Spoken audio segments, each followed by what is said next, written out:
Hello from Epic Snap Stories. Today I'm going to explain an action, thriller movie called Children of Men. Spoilers ahead. Watch out and take care. The film opens in the year 2027, nearly 2 decades after the last child was born on Earth. The entire human population has become infertile due to unknown factors. This has led to war and global depression, pushing society to the brink of collapse. As a consequence, billions of refugees flee from one crippled country to another. By 2027, Great Britain is the only nation still in existence. Its island geography and totalitarian government have done a good job holding back the desperate refugees. Some of them that manage to slip past the border are arrested, imprisoned, and even executed. The scene then cuts to Theo Farron, a former political activist turned bureaucrat, in a coffee shop in London. It is packed with people who are watching breaking news on the television. It turns out that the world's youngest citizen, an 18-year-old, has been stabbed to death by a psychotic criminal. While everyone else is shaken, Theo seems to be indifferent to the news. He grabs his coffee and heads outside to the nearest bus station. Just seconds later, a terrorist bomb attack from an organization named Fishes blows the cafe into smithereens. This results in several casualties while many more are injured. We then get to know that the Fishes is a militant group that advocates for immigrant rights and wants to topple Britain's government. Theo, nonetheless, heads to work, indicating that these kinds of events are commonplace in this dystopian world. However, even at work, everyone is mourning the death of the world's youngest person. This irritates Theo, who simply wants to get his job done in order to make money. He then goes to the manager's office and lies that the death has affected him more than expected. The boss empathetically gives him a day off, so Theo leaves his office and hops on a train. Few minutes later, he gets off at a nearby station where he sees holding cells full of illegal immigrants. He casually passes them and walks towards an old man named Jasper who seems to be waiting for him. Theo then gets into Jasper's car and they head towards his home. After a while, they arrive at a lovely cottage which is cleverly hidden in the woods, just outside the city. Jasper's wife is mentally ill and spends her day looking at newspaper cutouts about the ongoing crises. There is also a photo of Theo with his ex-wife, Julian, and their late son on the table. It is obvious that the two men share a long-standing relationship. Later that day, the old man proudly talks about the weed he has grown in the backyard. He even lets Theo have a taste of his new strawberry-flavored strain. Then, Jasper changes the subject and brings up the Human Project. It is an elusive organization that is pursuing the solution to the world's infertility problems. Theo seems uninterested, pointing out that even if they have a cure, it is too late to save anything. The world has succumbed to depression to the point that humanity may soon become extinct. The following day, Theo returns to his work in central London. The city is drab with infrastructure in decay and crimes happening in every corner. Right outside his office building, two men suddenly grab Theo and push him into a van. They put a cloth over his head and take him to a secret hideout. It is then revealed that the men are members of the terrorist organization called Fishes. In a shocking twist, Theo is then greeted by the group's leader, Julian, who is also his ex-wife. She casually talks to him about how British people are beginning to join their movement for the fair treatment of immigrants. Next, Julian reveals that she needs Theo's help to get transit papers for a young refugee who wants to get to the country's eastern coast. She adds that he can get the documents through his cousin, Gary, who works for the government. In exchange, the Fishes will pay him a fat sum of £5,000. Theo desperately needs the money as his job doesn't pay all that well. So, he reluctantly agrees, which prompts Julian's men to shove him back in the van. They drop him near his office and tell him to meet a man named Luke at a local bar in 2 days' time. That evening, Theo goes to his cousin, Gary, a minister who runs a state-sponsored collection of salvage art. Theo makes up a story about his new girlfriend and needing a transit paper to meet her sick brother. He says it's very urgent, so Gary helps him with the necessary documents. 2 days later, Theo meets with Luke, the deputy leader of Fishes, at a local bar. He reveals that his cousin gave him joint transit papers, which means he himself would have to escort the young refugee. Theo is willing to do it, but he needs more money from the Fishes. Surprisingly, Luke agrees without hesitation and hands him a photograph of the refugee before leaving. The next day, Theo meets Julian at the outskirts of central London. She leads him to a car where the young refugee named Key and a midwife, Miriam, are waiting for him. Luke is in the driver's seat and they soon head towards Canterbury. However, on the way, their vehicle is ambushed by an armed gang. Luke quickly reverses the car and tries to drive away, but two goons follow them on a motorbike. One of them fires at the car and hits Julian in the neck.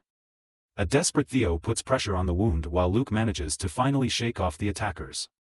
Unfortunately, while getting away from the scene, the group stumbles upon a police patrol car. The cops notice someone bleeding on the front seat and order them to stop.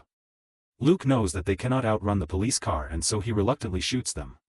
After killing them on the spot, the group drives away as fast as possible. They stop a few miles down the road, but by then, Julian has already passed away. This devastates Theo so much that he walks away from the scene and breaks down into tears. But he doesn't get much time to mourn as Luke summons him and the group heads for a safe house on a rural farm. After a few hours, they arrive at a country house guarded heavily by armed fish members. Theo cleans himself and later overhears the group electing Luke as their new leader. That evening, Miriam asks Theo to come with her because the young refugee wants to talk to him personally. He reluctantly follows her to a barn where Key is waiting for him. It is then revealed that the refugee is headed to the eastern coast of Britain where she is to board a ship named Tomorrow. Furthermore, Julian had told Key to only trust her ex-husband in case anything happened to her during the mission. Now that Julian is dead, the refugee asks Theo to get her to the mysterious ship. However, Theo says he doesn't know anything about the mission and attempts to back out. This prompts Key to suddenly strip off her clothes, revealing her pregnancy. Theo stares at her in shock as the realization hits him. After almost 2 decades of global infertility, the first human to get pregnant is standing before him. He finally understands the magnitude of this mission and agrees to help her. Back at the country house, Luke informs everyone that the police could identify and arrest them anytime. He says that the plan of giving the young refugee to the Human Project has to be altered because of the incident. Everyone present in the house is aware that Key is pregnant and Luke doesn't want to put her in unnecessary risk. Most of them also know that the extremist government will not accept a baby from a black refugee under any circumstances. Therefore, to save the baby from any potential risks, Luke insists that Key stay here until childbirth. The young refugee is a bit hesitant, but she has no choice but to agree. However, things take an unexpected turn later that night. Theo sees Luke escorting 2 boys inside the country house's kitchen. These are the same goons who attacked their vehicle on the way to Canterbury. So, Theo tiptoes downstairs and eavesdrops on their conversation, which reveals that it was Luke who organized the attack that killed Julian. He did this to take the power from her and lead the fishes into a war against the British government. They now plan to kill Theo and use the baby as a political tool to rally the common people to their side. Shocked by the revelation, Theo rushes upstairs and quickly wakes up Key and Miriam. He informs them about the fishes' plan and says they have to leave immediately. Despite the abrupt announcement, Key readily agrees as she only trusts Theo at the moment. They then promptly go outside, sneak into a car, and drive away from the farm. A few hours later, they arrive at Jasper's cottage on the outskirts of central London. Theo introduces the young refugee and the midwife to his old friend. Jasper is more than delighted and even cooks healthy meals for all of them. During dinner, they talk about the Tomorrow, which is revealed to be a hospital ship disguised as a fishing boat. It will lead Key and her baby to the Human Project. Theo explains that the ship is scheduled to stop at Bexhill, which is a refugee camp near the eastern coast of Britain. Upon hearing this, Jasper reveals that he has just the right person to help them get into Bexhill. He knows a cop that frequently buys weed from him. Unfortunately, the next morning, things begin to go south for the group. Everyone wakes up to the loud alarm sounds and Jasper quickly checks the CCTV cameras. It turns out the fishes have found tire tracks heading into the cottage. This alarms the old man and he urges Theo to promptly leave with his friends. Jasper says that he will stay back and try his best to stall the fishes. He then gives them directions to an abandoned school where his cop friend will be waiting. As soon as the trio leaves, Jasper calmly feeds poison to his mentally ill wife. Not long after, the fishes barge inside the property, looking for Theo. They eventually find documents about the 3 going towards Bexhill. This worries the old man and he makes a last-ditch effort by cracking a joke to stall them. But Luke does not find it funny and mercilessly shoots him between the eyes. Meanwhile, Theo is in the woods nearby and sees his friend sacrificing himself for the greater good. The sight devastates him but now he's even more determined to get Key to Bexhill. Therefore, he escorts them inside Jasper's car and drives them away.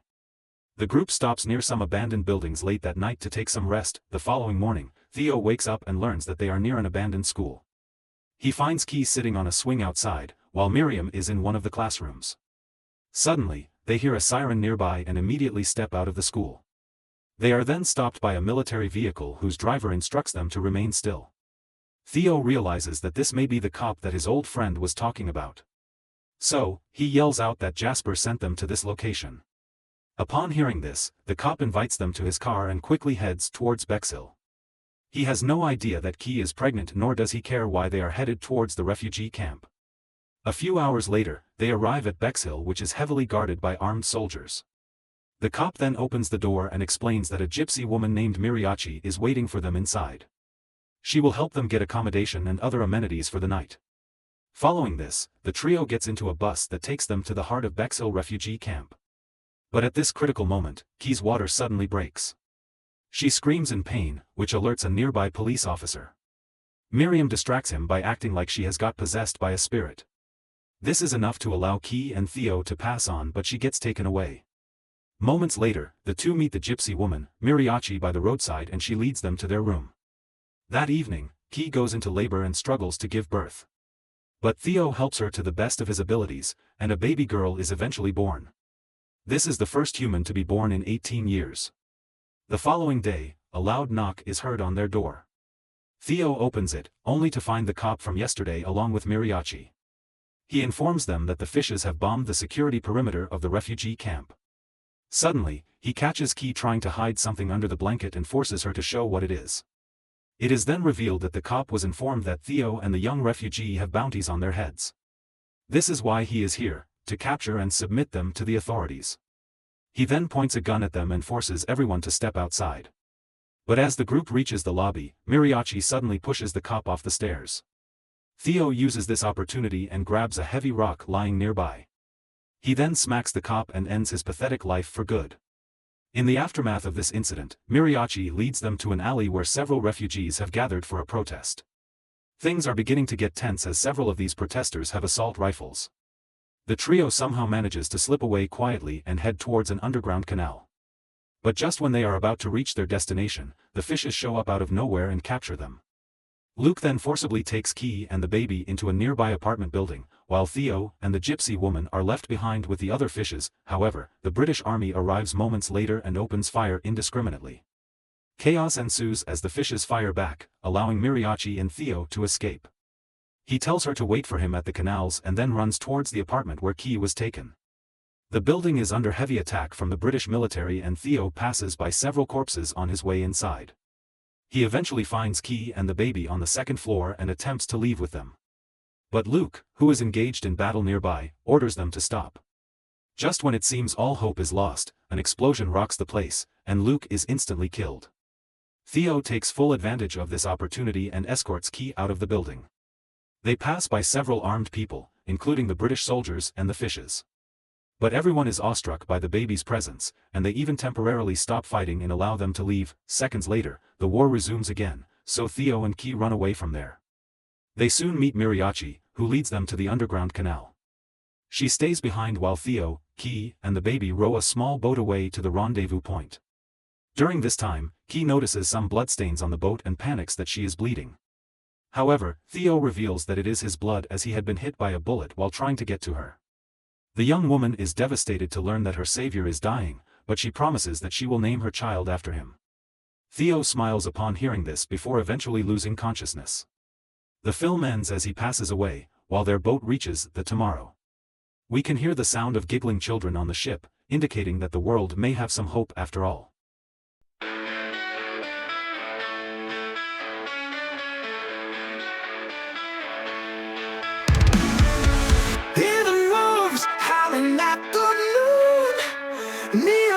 Flickering out too soon.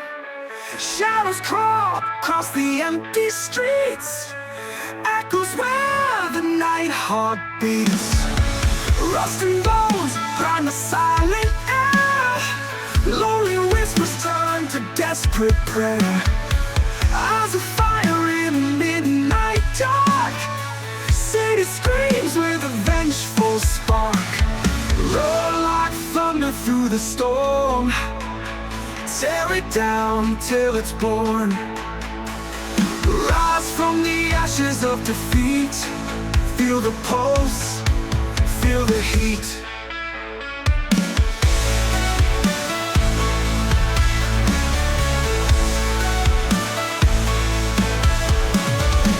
Broken dreams line the pavement cracks.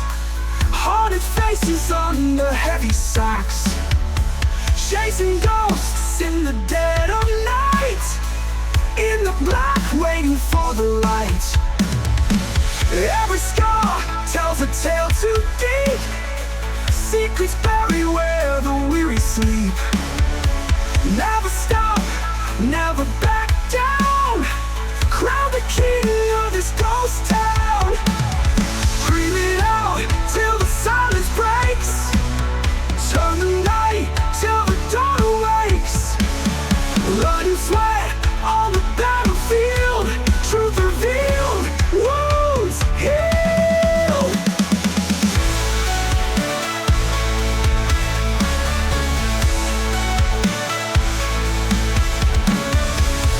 Like thunder through the storm, tear it down till it's born. Rise from the ashes of defeat, feel the pulse, feel the heat, feel the heat.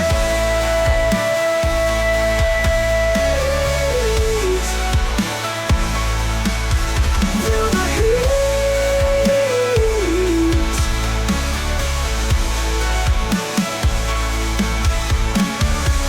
Broken dreams line the pavement cracks, haunted faces under heavy sacks.